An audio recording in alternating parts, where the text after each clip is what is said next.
जय हिंद प्यारे दोस्तों, कैसे हो आप सभी। मैं उम्मीद करता हूं कि आप लोग बहुत ही अच्छे होंगे।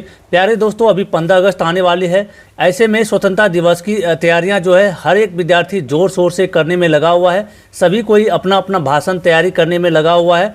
ऐसे में जो है बहुत सारी बातों को ध्यान में रखना पड़ता है। एक अच्छे और आकर्षक भाषण को तैयार करने में आपको कुछ बातों को ध्यान में रखना पड़ता है ताकि आप अच्छे और आकर्षक भाषण को मंच पर दें और वहाँ पर आपका भाषण सुनकर लोगों का मन मोहक हो जाए और आकर्षित हो जाए आपके प्रति दूसरे लोग और तालियों से गड़गड़ाहट पूरा गूंजने लगी। तो इस तरीके से आपके लिए मैं कुछ टिप्स लाया हूँ। टोटल 5 बातों को आपको भाषण देने वक्त ध्यान रखना है।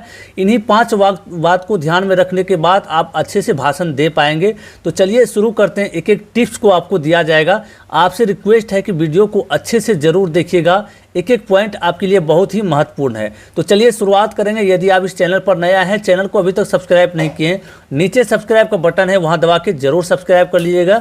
इस तरह का टिप्स मैं लाता रहता हूं।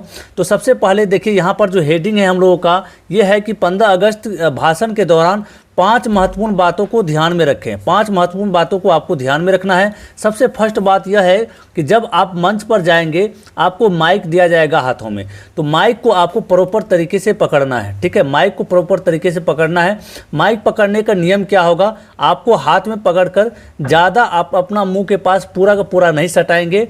आप मध्यम दूरी रखेंगे। ठीक है, मध्यम दूरी मतलब 1 से 2 उंगली का दूरी रखेंगे माइक का। ठीक है, और अच्छे से पकड़ेंगे और बोल्ड आवाज़ में आपको बोलना है।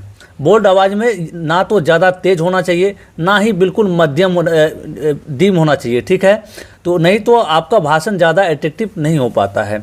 तो पहला टिप्स ये हुआ कि माइक को अच्छे से पकड़ना है और अच्छे तरीके से बोल्ड आवाज़ में आपको बोलना है। और बोलते वक्त अपना शब्दों का ध्यान रखना है कि शुद्ध शुद्ध बोलें और बिल्कुल ऐसा बोलें ताकि दूसरे को समझ में आ जाए। ठीक है, ऐसा नहीं कि बोलते वक्त आवाज़ जो है फिसल जाए और कुछ भी बोला चले जाए। तो इस बात को आपको ध्यान में रखना है। Point number 1। दूसरा पॉइंट में है कि अच्छे से खड़ा होना है।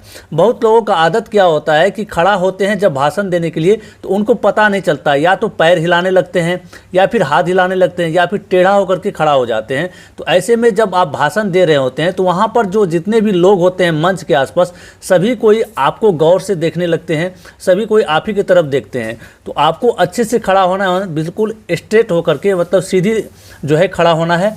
पैर को नहीं हिलाना है, ना ही ऐसा कोई एक्टिविटी करना है ताकि लोगों को देखने में बुरा लगे, और ना ही टेढ़ा होकर के आपको खड़ा होना है। ठीक है, अच्छे तरीके से बिल्कुल स्ट्रेट होकर के खड़ा होना है। दूसरा पॉइंट ये हो गया। तीसरा पॉइंट है कि शुरुआत जो है शानदार होना चाहिए। जब आप शुरुआती लाइन बोलते हैं, शुरुआती लाइन जब बोलते हैं तो वहाँ पर शानदार तरीके से शुरुआत होना चाहिए, क्योंकि आपका भाषण जब शुरू होता है वहीं से लोग आपसे इंटरेस्ट लेने लगते हैं कि इसका भाषण सुनना चाहिए या नहीं सुनना चाहिए, नहीं तो आपको इग्नोर करने लगते हैं। तो जैसे इसके लिए मैं एक उदाहरण लिया हूँ, इस तरह से आप लोगों के लिए लिख करके रखा हूँ। जैसे आप लोग शुरुआत करते हैं तो शुरुआत इस तरीके से या तो शायरी बोल करके कर सकते हैं या फिर डायरेक्ट इस तरह से आकर्षक रूप से बोल करके कर सकते हैं। जैसे यहाँ पर देखिए, तिरंगा ही आन है, तिरंगा ही शान है, और तिरंगा ही हम हिंदुस्तानियों की पहचान है। यह एक शायरी बोल दिए। उसके बाद शुरुआत करना है, माननीय मुख्य अतिथि, आदरणीय शिक्षकगण और मेरे प्यारे देशवासियों, सभी को मेरा नमस्कार। यहाँ तक बोलने के बाद आप आगे भाषण की शुरुआत कर सकते हैं, या फिर इस तरह से डायरेक्ट शुरुआत कर सकते हैं, आदरणीय अतिथिगण, प्रधानाचार्य महोदय, यहाँ उपस्थित सभी अध्यापकगण, अभिभावक एवं मेरे प्यारे प्यारे दोस्तों। तो इस तरह से आप जब बोलेंगे तो आपका बोली में मिठास होना चाहिए, आपकी बातों में मिठास होना चाहिए, ताकि आपका भाषण से ज़्यादा लोग आकर्षित हो सके। तो यह दोनों तरीका है, आप शुरुआत कर सकते हैं। ठीक है, इस तरह से शुरुआत करेंगे तो ज़्यादा से ज़्यादा लोग आपकी तरफ ध्यान दे करके सुनेंगे और तालियों का जो है गूंज पूरा आपको मिलेगा। तो चौथा जो टिप्स है, आपको आई कॉन्टैक्ट कहने मतलब ये हुआ कि बहुत लोग क्या होता है कि जब भाषण देते हैं तो बस एक तरफ वो नीचे की तरफ टकटकी लगा करके देखते रहते हैं या किसी एक इंसान की तरफ देखते रहते हैं। तो ऐसा नहीं करना है। जब आप भाषण देंगे तो आपको सभी की तरफ बराबर देखते रहना है, मतलब देखने के क्रम में बोलते जाना है। ठीक है, ऐसा नहीं कि आप नीचे की तरफ देख रहे हैं माइक पकड़ के, तो यह जो है एक अच्छा संकेत नहीं होता है। ठीक है ना, आपको हर इंसान की तरफ देखना है, पूरा भीड़ की तरफ आपको देखना है, अपने शिक्षक की तरफ देखना है, अपने साथियों की तरफ देखना है, जो अतिथि होंगे या समाज के लोग होंगे, अभिभावक होंगे, सभी की तरफ आपको देखना है। तो ये टिप्स नंबर चौथा हो गया, जो कि आई कांटेक्ट है, बहुत ही इंपॉर्टेंट टिप्स है। और आखिरी टिप्स जो 5वां नंबर है, भाषण के दौरान आपको शायरी बोलना है। जैसे एक पैराग्राफ बोले, पैराग्राफ के बाद आपको बीच बीच में शायरी बोलते जाना है। और शायरी का सिलेक्शन आप बहुत ही अच्छे से कीजिएगा, आकर्षक शायरी का सिलेक्शन कीजिएगा, ताकि आपको जो है सुनने के लिए लोग ज़्यादा से ज़्यादा लोग वहाँ पर पसंद करें। जैसे आप सभी के लिए यहाँ पर लिखा हुआ, जैसे एक पैराग्राफ बोलेंगे, पैराग्राफ बोलने के बाद बीच बीच में इस तरह का शायरी आपको लिख करके तैयार करके रखना है और उसका प्रैक्टिस करना है। जैसे यहाँ पर एक शायरी लिखे हैं, आज़ादी की कभी शाम ना होने देंगे, शहीदों की कुर्बानी बदनाम ना होने देंगे। आज़ादी की कभी शाम ना होने देंगे, शहीदों की कुर्बानी बदनाम ना होने देंगे।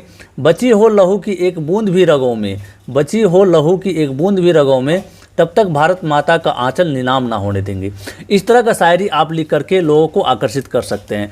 तो इस तरह से आपको आज की इस वीडियो में 15 अगस्त में भाषण देने के लिए एक जानदार शानदार टिप्स को बताया गया है। मैं उम्मीद करता हूं कि आज की इस वीडियो से अच्छा जानकारी मिला होगा। यदि वीडियो पसंद आया तो वीडियो को लाइक करके चैनल को जरूर सब्सक्राइब कर लीजिएगा।